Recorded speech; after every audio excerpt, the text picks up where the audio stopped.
Matt Townsend, Supervisor of Planning and GIS, Stafford County Schools. Hello. Hello, Matt.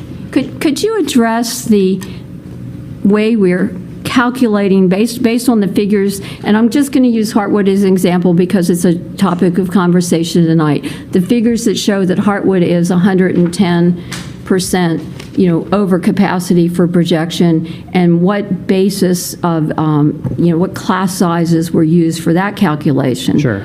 And then address, my question about whether there's an alternative way to look at that and still be eligible for the reduced class sizes, as well as be within the Stafford County School Board staffing standards. Sure. Thank you. So what went into the program capacity calculation for the 2017 school year are the assumption that every kindergarten through third grade classroom can hold 24 students, and every fourth and fifth grade classroom can hold 25 students. This is in line with the VDOE's recommended class size, not their maximum class size, which is 29 kindergarten, 30 1, 2, and 3 grades, and then 35 fourth and fifth. So these are the recommended numbers. These are the goal numbers of the Stafford County staffing standards, and those are the numbers that are within our ES Ed spec. So that's the root of that assumption right there.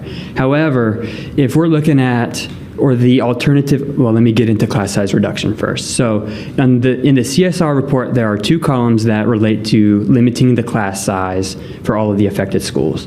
The first is labeled student to pupil rate, or student to teacher ratio, and that is limited at all of our schools except for Hampton Oaks at 19. Hampton Oaks, it falls into the next threshold of impacted CSR or free and reduced lunch percentage-wise.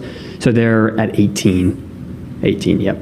However, 3 columns to the right of that, it gets into the maximum allowed class size. And that is 24 at all of our schools except for Hampton Oaks, which is limited to 23 maximum. So the assumption that was used in the program capacity calculation was that student to teacher ratio is the number to apply, is the student loading factor of all of the K through 3 classes at these affected schools. Since that assumption was made, we've got with HR, and we've learned that how they actually staff that school is to the maximum 24, because in order to reach that 19-to-1 ratio, they're allowed to count in PE teachers, art teachers, music teachers, teachers that don't carry a student population or student capacity to themselves. So the alternative way of looking at that is saying, okay, take the maximum amount of students that we can, which is 24 for our class size reduced schools, and then take a look at our ES staffing standards and take the maximum allowed by those staffing standards, which is 24 for kindergarten, 26 for first, second, and third grade, and 27 for fourth and fifth. If you maximize those, if you max all those numbers out to show what would really potentially be in each one of those spaces, or can be in those spaces according to our staffing standards and according to VDOE for these class size reduced schools, you arrive to a much larger number for capacity. Can I ask how many of those are recommended to have IEPs or 504s?